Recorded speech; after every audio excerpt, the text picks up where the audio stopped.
Olá, meu nome é Amanda e eu, juntamente do meu grupo composto da Carolina, do Igor, Letícia e Virgínia, viemos apresentar sobre as boas práticas de manipulação da RDC 67. Bom, com a possibilidade de personalizar a produção dos medicamentos, fez com que esse setor de manipulação ganhasse um espaço no cenário farmacêutico. Sendo assim, foi de muita importância a criação da RDC 67 para poder acabar com a descrença desses medicamentos formulados. Ou seja, a RDC 67 é responsável por garantir, uma boa manipulação nesse processo de alguns medicamentos específicos. Então, a fim de reconhecer o regulamento técnico, a gente vai saber aqui quais são as boas práticas que são necessárias para preparações magistrais e oficinais, bem como para o uso humano em farmácia e para testar a qualidade também das formulações que aqui são produzidas. Tem como objetivo geral apresentar uns requisitos mínimos, bem como normas e padrões, e também a atenção farmacêutica aos usuários, os seus responsáveis, também é como objetivo da RD 67, pois ela vai garantir uma qualidade de atendimento. Então, assim, a gente vai acercar quanto ao controle de qualidade, ou seja, aplicado em todas as farmácias e drogarias de manipulação que realizam qualquer atividade nela prevista. Aqui só cabe salientar que são excluídas as farmácias que manipulam soluções de nutrição parenteral e enteral e de concentração de polieletrolítico para hemodiálise. Então, nós vamos falar sobre o anexo 3 e 4, os quais contemplam no anexo 3 a manipulação de antibióticos, hormônios, citoestáticos e substâncias sujeitas a controle especial, e no anexo 4 as manipulações de produtos estéreis. Bom, no anexo 3, que vai ser apresentado logo à frente pela Letícia, eu já citei, nós vamos falar sobre os hormônios, antibióticos, citoestáticos, e aí mais à frente a gente vai trazer algumas curiosidades acerca desses e se cumpre ou não as farmácias a sua legislação e norma e etc. Olá, meu nome é Letícia e eu vou estar falando um pouco sobre os conceitos que são abordados no anexo 3 da RDC número 67 de outubro de 2007. Hormônios são substâncias químicas de ação específica que são produzidas por células especializadas. Eles são liberados na circulação e produzem efeitos específicos, sejam esses efeitos de inibição ou indução, em um determinado órgão do corpo humano. Já os antibióticos são compostos naturais ou sintéticos que são capazes de inibir o crescimento ou causar a morte de micro-organismos por diversos mecanismos. Os citostáticos são substâncias citotóxicas destinadas a causar disfunção celular. Seu mecanismo de ação envolve interação com DNA, RNA na síntese proteica de células vivas, normais ou cancerosas. São também atribuídas a elas um potencial para mutagenicidade, carcinogenicidade, assim como efeitos teratogênicos. As substâncias sujeitas a controle especial, como o próprio nome diz, são substâncias que necessitam de um controle mais rígido do que o controle existente para substâncias comuns, pois ela apresenta ação no sistema nervoso central e são capazes de causar dependência física ou psíquica. A partir de agora, eu vou estar falando sobre as condições gerais mais relevantes que são abordadas no anexo 3. Primeiro, para a prescrição de substâncias de controle especial, o médico deve seguir a portaria SVS/MS 344 de 98 com suas devidas atualizações. Essa portaria aprova o regulamento técnico sobre substâncias e medicamentos sujeitos a controle especial. Para a manipulação das substâncias descritas nesse anexo, que são as que eu já abordei os conceitos, são necessárias algumas condições, como atender aos requisitos da legislação, dispensação conforme a prescrição e orientação farmacêutica ao paciente. Caso haja manipulação dessas substâncias na farmácia, a Anvisa deverá ser notificada e só poderá iniciar a manipulação depois da autorização dela. É indispensável salas com classificação adequada para tal manipulação e o correto cumprimento das boas práticas. Seguindo, além das salas classificadas, é indispensável a conduta correta dos manipuladores, tanto internamente, para evitar contaminações, como externamente, para o correto descarte dos materiais e a manutenção da sustentabilidade ambiental. Todos os funcionários devem ter o PCMSO, que é o Programa de Controle Médico de Saúde Ocupacional, que é regulamentado pela norma regulamentadora número 7 do Ministério do Trabalho e Emprego, que estabelece a obrigatoriedade de elaboração e implementação por parte de todos os empregadores e instituições que admitam trabalhadores como empregados. E o objetivo desse PCMSO é a promoção e a preservação da saúde do conjunto dos seus trabalhadores. E esses trabalhadores têm que trabalhar com escala de rodízio. O armazenamento dos insumos e recipientes devem ser em locais apropriados, com guarda do farmacêutico seguindo a regulamentação específica. No momento da pesagem, deve haver dupla checagem pelo farmacêutico, pois não queremos que nenhum erro aconteça.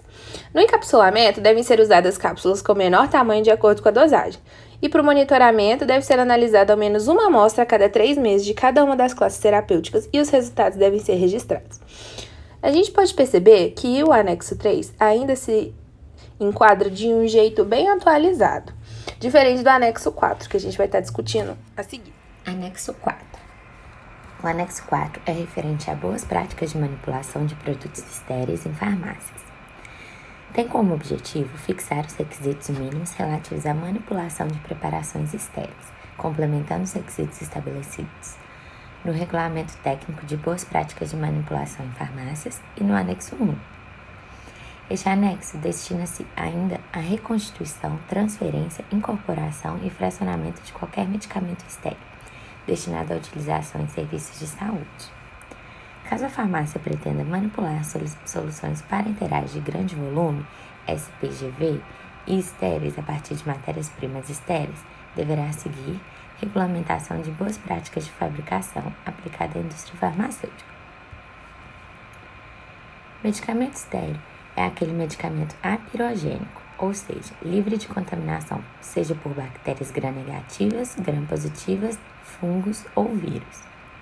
Soluções parenterais de grande volume são soluções em base aquosa, estéreis, apirogênicas, acondicionadas em recipiente único com capacidade de 100 ml ou mais, esterilizadas terminalmente.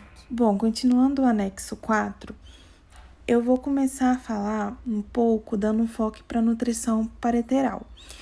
Porque para deixar esse trabalho um pouco mais interessante, mais contextualizado, eu peguei o lugar que eu faço estágio, que é a FAMAP, que eles produzem nutrição parenteral, e vou explicar um pouquinho para todo mundo ter uma ideia de como isso funciona.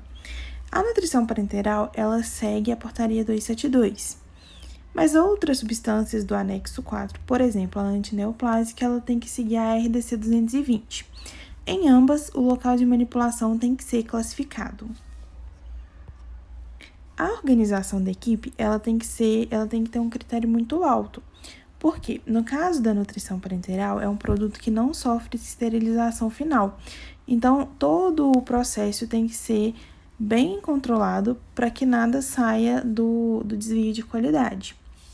Então, a equipe, eles precisam estar com macacões estéreis, luvas estéreis, o ambiente tem que estar completamente estéril e, para isso, eles seguem uma estrutura física adequada.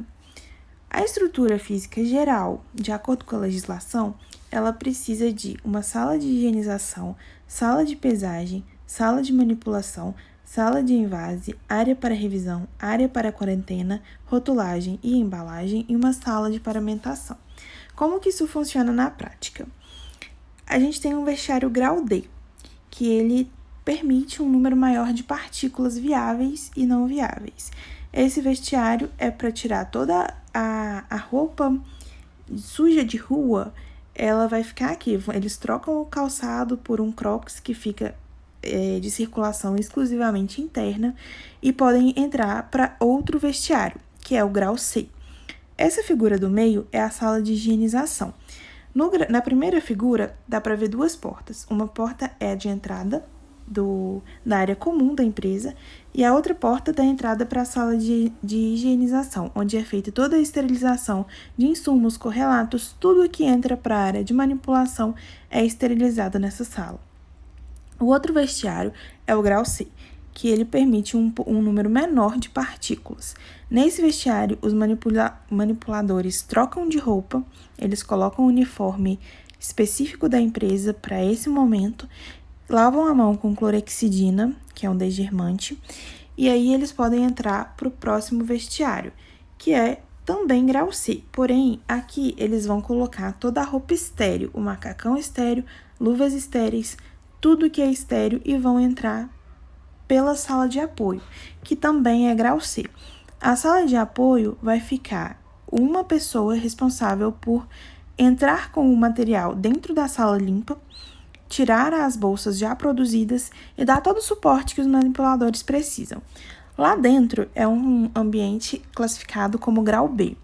Essa sala limpa, ela tem um forro filtrante, então a sala inteira ela é revestida, né, com um teto de forro que vai filtrar o ar e ela é toda circundada por vidro. Então, somente os manipuladores podem ficar nessa área. Eles usam equipamento e todo o equipamento também está estéril. Esses equipamentos, eles são próprios para isso. Eles usam o Exactamix, que é um misturador das fórmulas. Então, todos os insumos são acoplados e aí dá origem à fórmula de nutrição parenteral. As salas grau B, grau C, grau D que eu mencionei, elas seguem a ISO. A grau B, ela é ISO 5, então ela tem uma tolerância muito pequena de partículas. A grau C é ISO 7, que é uma intolerância intermediária, e a grau D é ISO 8, que é uma maior tolerância de partículas.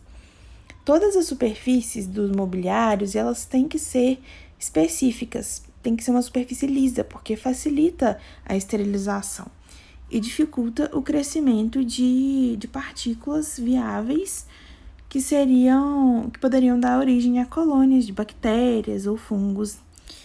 E a pressão do ar também tem que ser uma pressão de modo que o fluxo sempre saia, sempre vá em direção ao ambiente externo. Os equipamentos são limpos todos os dias, sempre que finaliza o expediente, e a filtração do ar, esse forro filtrante, ele chama fan filter. Ele está sempre ligado durante todo o processo.